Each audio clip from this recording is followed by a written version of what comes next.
Hello friends, मैं संजय राठौर आपके अपने YouTube channel smart foundation classes में आपका स्वागत करता हूं। जैसा कि आज का हमारा जो टॉपिक है वो हिंदी का है। क्लास 12th हिंदी की इसमें क्या है, एक कहानी आपकी आती है 5 मार्क्स की। ठीक है, क्लास 12th में हिंदी में एक कहानी आती है 5 नंबर की, ये पक्की कहानी आती है। ठीक है, तो आपको क्या करना है, आपके उसमें 4 कहानी दे रखी हैं, 4 से 5, लेकिन आपको जो सबसे इम्पोर्टेंट है वो कौन सी है, पंचलाइट। ठीक है, पंचलाइट और बहादुर, आपको 2 कहानी याद करना है, उन दोनों में से आपकी पक्की फंस जाएगी। ठीक है, तो अगर बात की जाए पंचलाइट कहानी क्या है, तो इसका मैं आपको थोड़ा डिटेल में बताऊंगा कि पंचलाइट कहानी जो है तो है क्या। ठीक है, तो पंचलाइट कहानी जो है उसके अगर लेखक की बात की जाए तो पंचलाइट कहानी के जो लेखक हैं वो हैं फणीश्वरनाथ रेणु। कौन है? फणीश्वरनाथ रेणु द्वारा ये लिखित कहानी है। अगर इसके शॉर्टकट में एक पात्र की बात की जाए तो इसके जो पात्र हैं वो सरपंच तथा मुखिया, इसके जैसे ये इतने पात्र हैं इसमें। तो सबसे पहले सरपंच और गांव के जो मुखिया जी हैं वो, ठीक है, उसके बाद गुलरी काकी जो गांव की एक महिला है, उसकी एक लड़की है जिसका नाम है मुनरी, और गांव का ही एक लड़का है जिसका नाम है गोधन, और ये मुनरी की जो सहेली है उसका नाम है कनेली। ठीक है, मुन्नी की एक सहेली, उसका नाम कनेली है, और सभी ग्रामवासी। ठीक है, अगर बात की जाए तो ये जो कहानी इसकी है तो उसकी टोली का नाम था महतो टोली। उनकी टोली का क्या नाम था? महतो टोली। और पड़ोस में एक टोली थी, उसका टोली का क्या नाम था? राजपूत टोली। ठीक है, जो जहाँ पे ये वार्तालाप चल रही है तो उन टोली का नाम था महतो टोली, और पड़ोस में एक टोली थी उसका नाम था राजपूत टोली। तो अब यहाँ पे जो टाइम पीरियड की बात की जाए तो कौन सा समय चल रहा था? उस समय रामनवमी का मेला चल रहा था। ठीक है, अब मैं कहानी की ओर आपको ले चलता हूँ कि कहानी क्या थी। जो पंचलाइट कहानी है वो फणीश्वरनाथ, हम लिखेंगे तो कैसे लिखेंगे? पंचलाइट कहानी फणीश्वरनाथ रेणु द्वारा लिखित एक ग्रामीण जीवन की कहानी है। किसकी कहानी है? एक ग्रामीण जीवन की कहानी है, जिसमें क्या है, कुछ ग्रामवासियों ने क्या है, पंचलाइट को मंगाने का निश्चय किया, क्योंकि दूसरी जो टोली थी ये राजपूत टोली, तो उसमें क्या है, पंचलाइट पहले ही आ चुकी थी। तो यहाँ पे पंचलाइट पहले ही आ चुकी थी, तो ये जो महतो टोली वाले लोग थे तो उन्होंने भी सोचा कि हमारे गांव में भी पंचलाइट मंगाई जाए। ठीक है, तो उस समय क्या था, जो रामनवमी का मेला लगा हुआ था और सब लोगों के घर क्या है, खीर पूड़ी सब कुछ बनना था, पकवान बन रहे थे, तो रामनवमी का मेला लगा हुआ था। और उस समय क्या है, रामनवमी के मेले के दिन जो है ऑर्डर पहले ही रिजर्व बुक करा दिया गया था, तो रामनवमी के मेले के दिन पंचलाइट आनी थी। ठीक है, तो पंचलाइट तो आनी थी। अब यहाँ पे इधर सरपंच और मुखिया जी जो थे वो पंचलाइट आने की खबर में क्या है, सब लोग खुश थे, पूरा गांव जो है आज खुश था बहुत ज़्यादा कि यार हमारे गांव में भी क्या है, पंचलाइट आ जाएगी। तो यहाँ पे क्या है, जब पंचलाइट के आने का समय हो जाता है और जो उसके द्वारा डाक द्वारा पंचलाइट आती है, तो पंचलाइट आ जाती है, तो अब पंचलाइट आने के बाद सरपंच और मुखिया और गांव के लोग जो होते हैं वो बहुत खुश होते हैं। लेकिन समस्या उनके सामने ये खड़ी होती है कि पंचलाइट को जलाएगा कौन। ठीक है, अब पंचलाइट को कौन जलाएगा, तो ये समस्या सबसे बड़ी खड़ी हो जाती है। लेकिन यहाँ पे अगर मैं कुछ आपको थोड़ा पीछे ले चलूँ तो यहाँ पे जो मुनरी नाम की जो लड़की है वो किससे, गोधन नाम के लड़के से प्रेम करती थी। जो मुनरी नाम की लड़की है वो गोधन नाम के लड़के से प्रेम करती थी।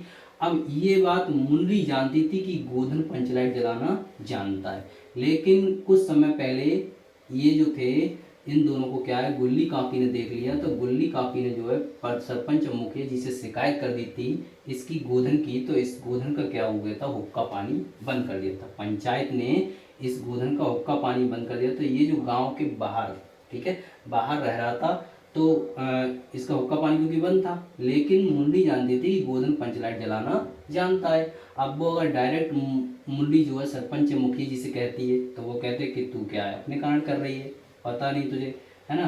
तो वो डायरेक्ट उनसे मुखिया जी से कह नहीं सकती थी, तो उन्होंने क्या है, मुंडी ने ये काम अपनी किससे कराया, सहेली से, क्योंकि आपको पता है ये काम कौन, सहेलियाँ ज़्यादा करती हैं, है ना। तो यहाँ पे मुंडी जो है अपनी सहेली कनेली से कहती है कि तुम जो है वो मुखिया जी से कह आओ, सरपंच जी से कह दो कि गोधन जो है पंचलाइट जलाना जानता है। तो कनेली क्या है, दौड़ी दौड़ी मुखिया जी के पास गई और मुखिया जी को सारी बातें बताई कि गोधन जो पंचलाइट जलाना जानता है।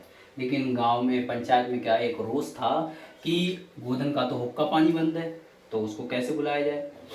फिर क्या होता है यहाँ पे, जब गोधन का हुक्का पानी बंद है तो सब लोग कहते हैं कि दूसरी टोली पे पंचलाइट पहले ही आ चुकी थी, ठीक है, तो वो लोग कहते हैं कि दूसरी टोली वालों को बुला ले रहे हैं। तो यहाँ के जो सरपंच और मुखिया लोग एक निर्णय लेते हैं कि अगर हम दूसरी टोली के लोगों को बुलाएंगे तो क्या है, हमारी टोली की क्या होगी, बदनामी होगी, ठीक है।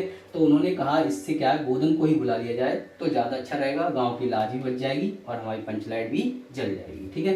तो सरपंच और मुखिया क्या है, अपने एक जो ओहदे होते हैं तो उनको क्या है, भेजते हैं, ठीक है। तो भेजते हैं गोधन को बुलाने के लिए, लेकिन गोधन क्या है, इनके कहने पर नहीं आता, वो कहता है मुझे नहीं जाना है। फिर क्या है, सरपंच और मुखिया जी कहते हैं गुल्ली काकी से आप जाओ, आपके कहने से वो आ जाएगा।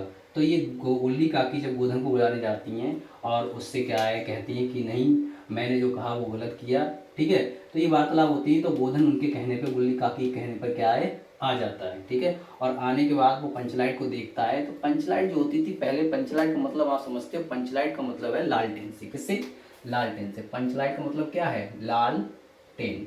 तो लालटेन जो होती थी पहले, लालटेन जो है अलग अलग आती थी, सब में अलग अलग आती थी, उसका जो मिरर होता था, शीशा, वो अलग होता था, उसकी लाइट अलग होती थी, बत्ती अलग होती थी। तो जब पंचलाइट को क्या है, गोधन देखता है और गोधन कहता है इसकी स्प्रिट कहाँ है। तो स्प्रिट कहाँ है, तो स्प्रिट का नाम सुनकर सब चौंक जाते हैं, ठीक है, क्योंकि पहले कभी उन्होंने देखा नहीं, ठीक है। और स्प्रिट क्या होती है, एक बत्ती होती है, आपने देखा होगी, रिफिल टाइप की ऐसी बत्ती होती है, जिस पे क्या है, ये डाली जाती है उसमें, ठीक है। तो गोधन क्या है, फिर बाद में अपनी सूझबूझ से क्या है, इस पंचलाइट को जला देता है। और जब पंचलाइट जल जाती है तो ये क्या है, गांव के बीचों बीच चौक पे टांगी जाती है, और वहाँ का जो उजाला होता है वो बहुत दूर से दिखाई देता है। तो सभी गांव वाले क्या है, बहुत खुश हो जाते हैं कि हमारे गांव में पंचलाइट आ गई और हमारे गांव में पंचलाइट जल गई। क्योंकि पहले क्या होता था कि लोग क्या है, वहाँ बैठकर पंचायतें करते थे, ठीक है। तो यहाँ पे अब ये पंचलाइट आ गई तो गोधन और मुन्नी दोनों बहुत खुश होते हैं। तो इधर क्या है, सरपंच और मुखिया जी गोधन से एक बात कहते हैं कि गोधन, वो कहते हैं कि गोधन तुम जाओ, खूब खाओ पियो मौज करो और गाओ सलीमा का गाना, ठीक है। गोधन से कहते हैं खाओ पियो मौज करो और गाओ सलीमा का गाना। इधर क्या है, गुल्ली काकी भी क्या है, गोधन से प्रसन्न हो जाती हैं, खुश हो जाती हैं और अपनी बेटी मुरली का विवाह जो है, विवाह गोधन से तय कर देती हैं, ठीक है। और तय करने के बाद दोनों हंसी खुशी सब लोग रहने लगते हैं और गांव के लोग जो हैं वो भी बहुत खुश होते हैं कि हमारे गांव में भी पंचलाइट आ चुकी। तो ये कहानी का जो था उद्देश्य था, आपको क्या है, सिर्फ उसका जो टाइटल है, ये जो पात्र हैं, पात्रों को समझना है, फिर टोली को याद रखना है, कौन कौन सी टोली थी, उनके राइटर को याद रखना है। हमारे लिखने का तरीका क्या होना चाहिए, तो सबसे पहले हमने वही बताया, पंचलाइट कहानी फणीश्वरनाथ रेणु द्वारा लिखित एक ग्रामीण जीवन की कहानी। आपका जो पहला 2 लाइन होनी चाहिए वो एक धमाकेदार होनी चाहिए कि पंचलाइट कहानी फणीश्वरनाथ रेणु द्वारा लिखित एक ग्रामीण जीवन की कहानी है। तो आपने अगर ऐसे लिख दिया, और बाकी ये पात्र वगैरह लिखने की जरूरत नहीं है, वहाँ पे पात्र तो मैंने ये आपको समझाने के लिए बताए हैं कि ये पात्र हैं। आप एक बार अगर कहानी को याद कर लोगे और दिमाग में रख लोगे तो आपका जिंदगी में, लाइफ में कभी नहीं भूलोगे, क्योंकि ये जो नंबर है वो हमारे 5 मार्क्स जो होते हैं पक्के होते हैं, ठीक है। तो थैंक यू क्लास।